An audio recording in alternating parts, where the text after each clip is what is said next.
ಆವಾಗ ಗೊತ್ತಾಯಿತು ಓಕೆ ಒಂದು ಕಂಪ್ನಿ ಕಟ್ಟಿನ ಹೋಮ್ಸ್ ಪ್ರೈವೇಟ್ ಲಿಮಿಟೆಡ್ ಅಂತ ಕಂಪ್ನಿ ಇದೆ, ಅಂಡರಲ್ಲಿ ಇಷ್ಟು ಮನೆಗಳು ಲೀಸ್ಗಿದೆ ಅಂತ. ಸೊ ಅವ್ರದ್ದು ಏನು ಕಾನ್ಸೆಪ್ಟು ಅಂದರೆ ಬೇರೆ ಓನರ್ಸಿಂದ ಡೈರೆಕ್ಟಾಗಿ ಅವ್ರು ರೆಂಟಿಗೆ ಮನೇನ ತೊಗೊಂಡು ನಮಗೆ ಸಬ್ಲೀಸ್ ಮಾಡ್ತಾರೆ.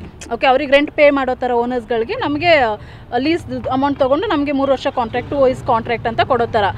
ಸೊ ಇವಾಗ ಏನಾಗಿದೆ, 2 ಇಯರ್ಸಿಂದ ಸ್ವಲ್ಪ ಜನ ಎಲ್ಲ ಕರೆಕ್ಟಾಗಿ ಕೊಟ್ಕೊಂಡು ಬಂದಿದ್ದಾರೆ. ಇವಾಗ ಸಡನ್ನಾಗಿ ಓನರ್ಸ್ಗೆ ಲಾಸ್ಟ್ 6 ಮಂತ್ಸಿಂದ ರೆಂಟ್ ಹೋಗಿಲ್ಲ.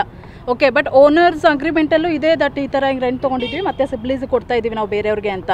ಸೊ ನಮ್ಮ ಇದರಲ್ಲೂ ಇದೆ ದಟ್, ಬಟ್ ನಮಗೂ ಓನರ್ಗೂ ಕಮ್ಯುನಿಕೇಷನ್ ಇಟ್ಟಿಲ್ಲ ಅವರು, ಮತ್ತು ನಾವು ಓನರ್ ಕಮ್ಯುನಿಕೇಟ್ ಮಾಡೋಂಗಿಲ್ಲ. ಇವ್ರದ್ದು ಎಲ್ಲ ಕಂಪ್ನಿ ಜೊತೆಗೆ, ನಾವು ಲೀಸ್ ಟೆನೆನ್ಸ್ ಕಂಪ್ನಿ ಜೊತೆ ಡೈರೆಕ್ಟಾಗಿ, ಓನರ್ಸು ಕಂಪ್ನಿ ಜೊತೆಗೆ ಡೈರೆಕ್ಟಾಗಿ. ಸೊ ಅದು ಅಗ್ರಿಮೆಂಟಲ್ಲಿ ಪ್ರಕಾರ ನಾವು ಕಾಂಟ್ಯಾಕ್ಟ್ ಮಾಡೋಂಗಿಲ್ಲ ರೆಂಟ್ ಓನರ್ ಆ್ಯಕ್ಚುಯಲ್ ಓನರ್ಸ್ ಜೊತೆಗೆ.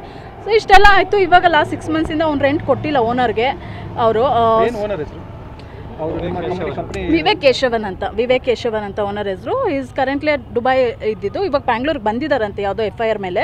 ಬಟ್ ಅದರ ಡೀಟೇಲ್ಸ್ ಗೊತ್ತಿಲ್ಲ ಎಲ್ಲಿದ್ದಾರೆ ಏನು ಅಂತ. ಪೊಲೀಸ್ ಏನೋ ಇನ್ನೂ ಆ್ಯಕ್ಷನ್ಸ್ ತೊಗೊಂಡಿಲ್ಲ. ಐ ಮೀನ್ ಗೊತ್ತಾಗಿಲ್ಲ ಪೊಲೀಸ್ಗಿನ್ನೂ. ಅವರು they saying that we are in search ಅಂತ ಅಂದ್ಬಿಟ್ಟು they working on it, work ಮಾಡ್ತಿದ್ದಾರೆ.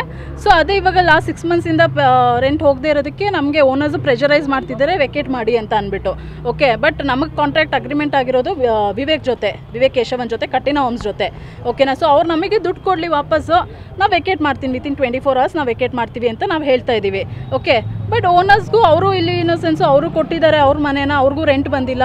ಈ ಕಡೆ ಅವರು ಸಫರ್ ಆಗ್ತಾ ಇದ್ದಾರೆ, ನಾವು ಸಫರ್ ಆಗ್ತಾ ಇದ್ದೀವಿ. ಸೊ ಇವಾಗ ಓವರಾಲ್ ಇದೆಲ್ಲ ಏನು ಅಂದರೆ ಅವ್ರ ಮೇಲೆ ಆ್ಯಕ್ಷನ್ಸ್ ತೊಗೋಬೇಕು, ಕಠಿಣವಾದ ಕ್ರಮ ತೊಗೊಂಡು ಒಂದು FIR ಮಾಡಬೇಕು.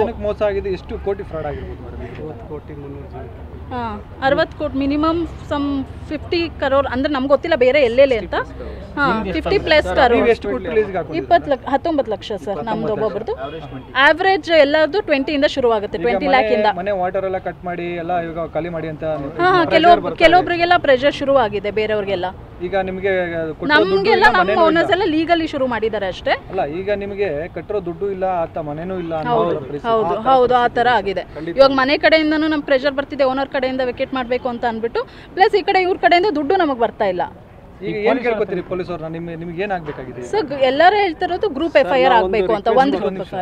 ಒಂದು ಗ್ರೂಪ್ FIR ಆಗಬೇಕು ಅಂತ ಅಂದ್ಬಿಟ್ಟು ಇಷ್ಟು ಜನದೇನಿದೆ. ಇವಾಗ ಇಂಡಿವಿಜುವಲ್ ತೊಗೊಂಡಿದ್ದಾರೆ, ಅವ್ರು ವರ್ಕ್ ಮಾಡ್ತೀವಿ ಅಂತ ಹೇಳ್ತಾ ಇದ್ರೆ, ಬಟ್ ಅದು ಇಂಡಿವಿಜುವಲ್ ಸ್ಟ್ರಾಂಗ್ ಆಗಿ ನಿಲ್ತಿಲ್ಲ ಅಂದರೆ ಒಂದೊಂದು ಕೇಸೇ ಬೇಲ್ ಆಗ್ತಿದೆ. ಹೌದು ಇಷ್ಟು ಕೋಟಿ ದೊಡ್ಡ ಸ್ಕ್ಯಾಮ್ ಆಗಿರೋದ್ರಿಂದ ಎಲ್ಲರದು ಒಂದು ಗ್ರೂಪ್ FIR ಮಾಡಿ ಅಂತ ಹೇಳ್ಬಿಟ್ಟು ಎವ್ರಿಬಡಿ ಇಸ್ ರಿಕ್ವೆಸ್ಟಿಂಗ್. ನಿಮ್ಮ ಹೆಸರು? ಎಲ್ಲರ ನೇಮ್ ಸ್ವಪ್ನ ಅಂತ.